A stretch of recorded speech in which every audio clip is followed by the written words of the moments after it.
Well, howdy there, Internet people. It's Bo again. Hopefully this isn't going to become an all-the-time thing, because I have some other stuff I'd like to talk about, but we are going to talk about over there again. We're going to talk about it because the president has bumbled his way into a golden moment for himself and his re-election campaign. If he's smart, he can win 2020 in a landslide. So tonight we're going to talk about what he could do if he was smart. We're going to talk about what he's probably going to do. We're going to talk about reactions, responses, victory conditions, and the unwinnable. I'm also going to give a little travel advisory.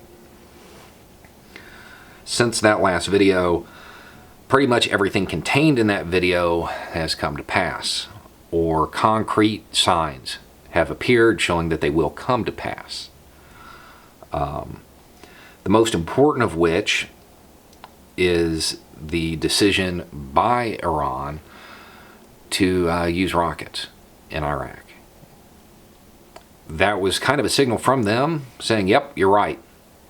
Iraq is the battleground for the proxy war.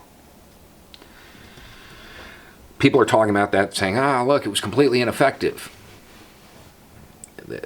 Iran is not the United States. They don't do shock and awe. They degrade and demoralize. That's the first of many. That is the first of many. Now, because the president has so few options, what he's going to want to do is do tit for tat and go back and forth with them, which is basically playing into their hands. That's how they roll. That's what they plan on. That's what they count on. They don't care. They'll succeed. They'll win that way. Using that strategy is unwinnable. His Twitter threat, despite being illegal, that whole targeting of locations of cultural significance, aside from that, it's playing into their hands. They have the initiative in that case. That's an unwinnable strategy. Fighting the proxy war in a more sustained fashion in Iraq is unwinnable. We've got more than a decade and a half of animosity directed towards the United States there. The local populace will not be on our side. And in very short order, the Iraqi government will ask us to leave if it gets hot. So that gets seen as an Iranian victory. More importantly, what are the victory conditions? To make Iran stop? They won't. There's no way to win it that way. It's unwinnable. Moving into Iran, going directly there, into the lion's den, is unwinnable. Our own war games show that. People are talking a whole lot in various comment sections about how low-tech they are and how it'll be over super fast and all that yellow ribbon and flag waving stuff. The reality is, in our own war games, we lose. Maybe if we were willing to commit a quarter of a century to attempting to pacify it, maybe. But probably not. Probably end up like Iraq or Afghanistan. So that's also unwinnable. And Iran has force projection capabilities in a very different way. The U.S. has the ability to put its forces wherever it wants, anywhere in the world, in 24 hours. Iran has proxy forces everywhere. Proxy forces everywhere. So it's going to be real hard to predict them because it's multiple networks, multiple chains. Our intelligence isn't that good. Now, a travel advisory, while we're on this topic, a travel advisory that should have gone out that I have not seen is that if you are an American citizen, if you are a Westerner that could be mistaken for an American citizen, stay away from any property associated with the Trump brand. Because just as the president wants to attack culturally significant targets, symbolic targets, what do you think would really send a message from their side? As we've said before, we speak the same language. We think the same way. The U.S. and Iran are a whole lot alike. I think this is horrible. I think the president's threat was horrible.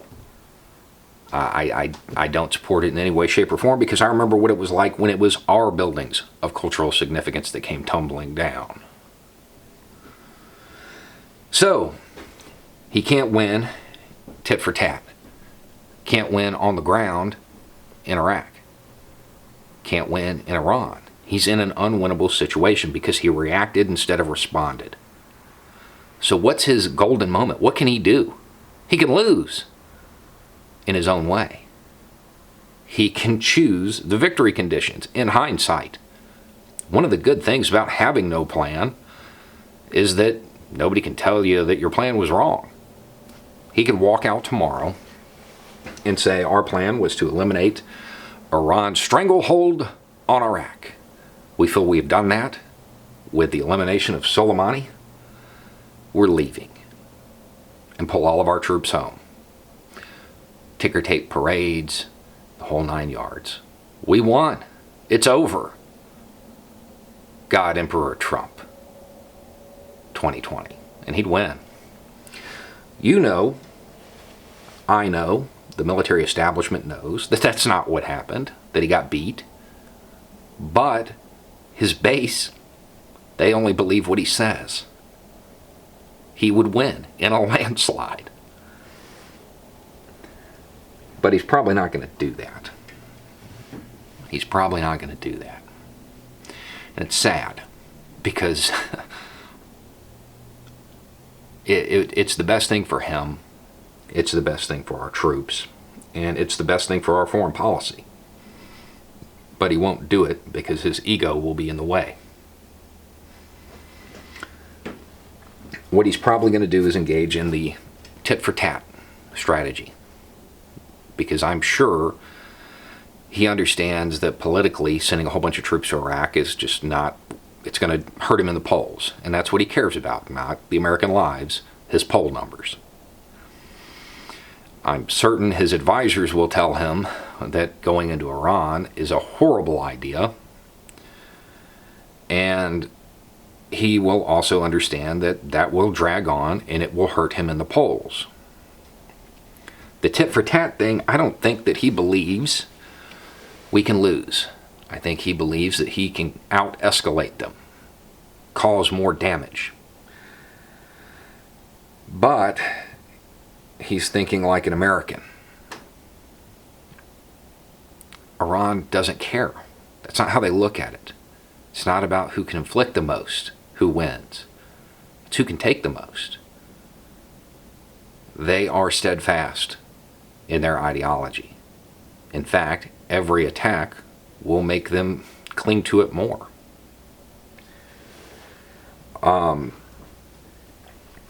So that will be a losing proposition for him, but I think that's the route he's going to take. And that's what we need to be ready for. I would be careful traveling. I don't believe that Iran or any of their proxies will make a hit against civilians in the United States. I don't foresee that happening yet. The longer this drags on, it becomes more and more likely. But again, I could be wrong. It's really hard to read how angry they are about Soleimani. They're unlike our president. They understand what operational security is, and they're not really telegraphing very much. It's rhetoric that is very similar to what they've said for a very long time. So we don't know. There's a whole lot we don't know.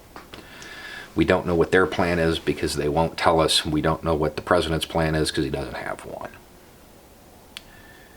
Anyway, it's just a thought. Y'all have a good night.